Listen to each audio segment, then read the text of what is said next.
Okay, this is Dave, and I want to just show a quick little deal on using remote desktop on Windows machines. Very handy.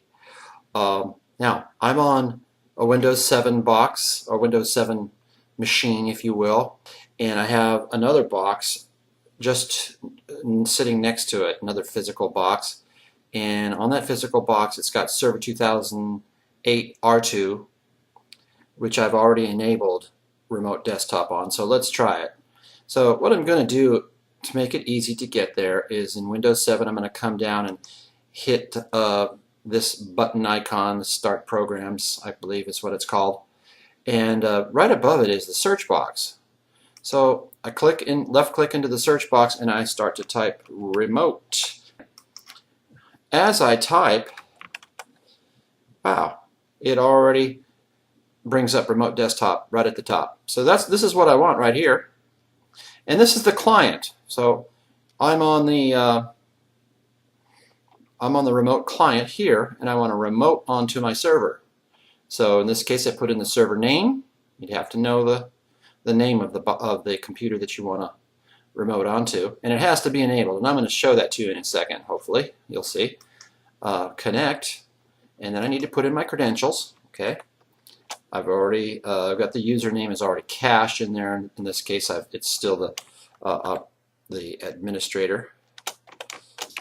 This is all internal stuff, so otherwise, if it was an external, I'd want to change that, wouldn't I?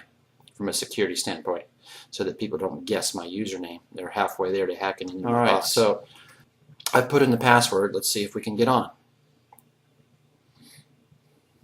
Takes a second, and then here is the little message related to this certificate. Now, I'm just going to use the self-signed certificate, so I'm not using a third party. So I know it's my box, so I'm going to say yes. Okay.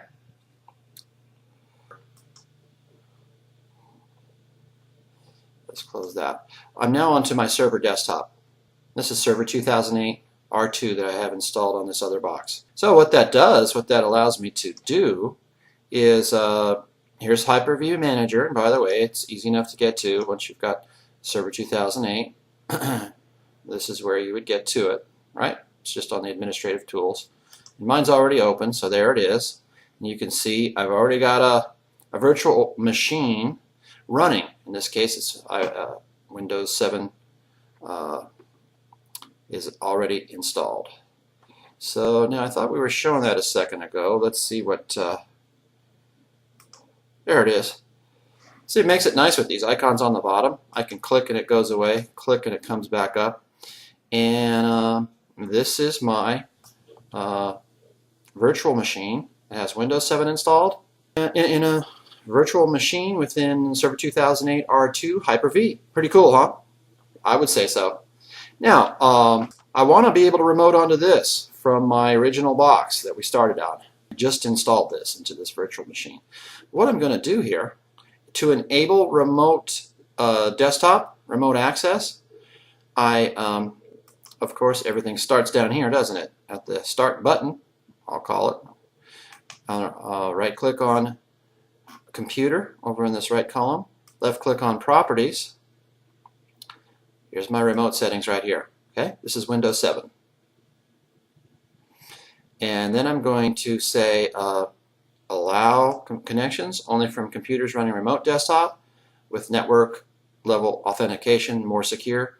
Okay, so I'm on Windows 7 and Server 2008. It'll use that higher level, more secure protocol. So that's what I'm going to go with. I hit apply. Oh, before I do that, by the way, it says select users. And that's users who are going to be able to remote on. They have to have an account on this machine. Well, and it even tells you that any members that are in the administrative group, they can already connect, even if they're not listed. And of course, that's what I'm going to use here. All right. So if you're with me there, I'm going to hit apply. I don't have to fool around with adding a user. I'm just going to log on with the user account for this box. That's my plan anyway. So did I do that right? Let's see. Yeah, that's good. Okay, so now that should allow it. And so now we're going to test it. So let's see. In order to test it, I need to go back to my original box.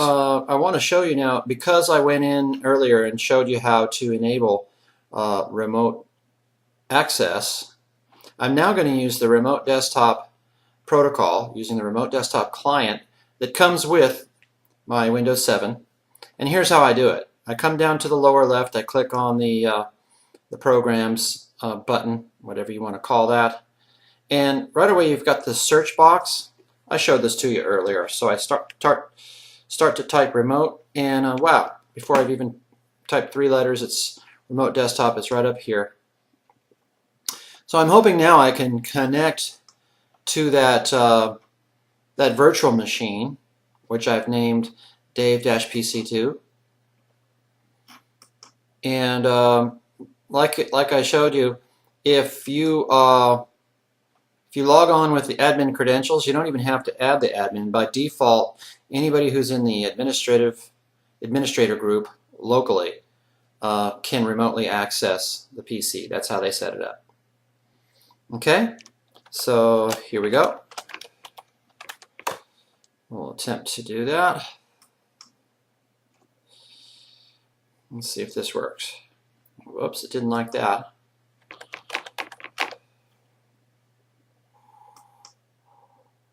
Huh.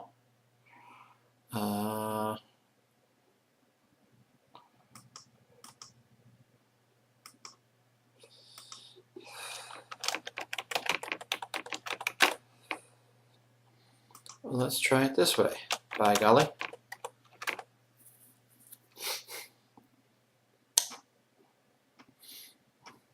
Administrator is the first account when you install, and I don't think I added a user account, so I'm going to give this a try. All right, well that's not working, is it? So let's try something else. Let's go onto the server, see if we can troubleshoot it. Okay, now this one. Okay, so there's my certificate, self-signed by the server, so I accept it because I know where it's from.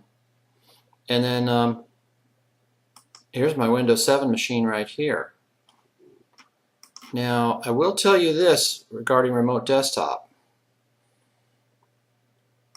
You have to have a user account that has a password. Otherwise, you can't, it won't work. But I happen to know that if you don't have, if your user account that you're intending to use isn't set up with a password, then you can't use remote desktop. It won't work. It's got to have a password, which makes sense. You're allowing a remote connection. You definitely want to have some way to authenticate from the standpoint of security. So that was the mistake that I made here. I didn't set that up yet.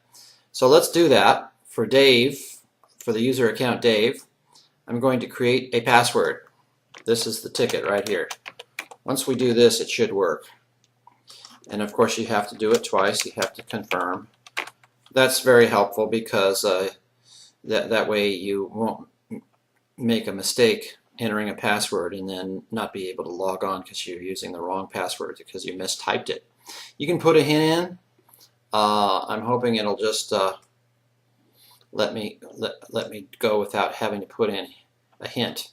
What I did, I wasn't able to remote onto it using remote desktop. Let's try it now that I've added a password protected account. I just added a password to the existing account, and I also verified, hey, yes, it's Dave. And I just put in the password, so I know what the password is. And I'm hoping this time it'll work. I accept the certificate again. And guys, I'm on. Okay? So that was the ticket. Now I'm remoted on to the Windows 7 desktop.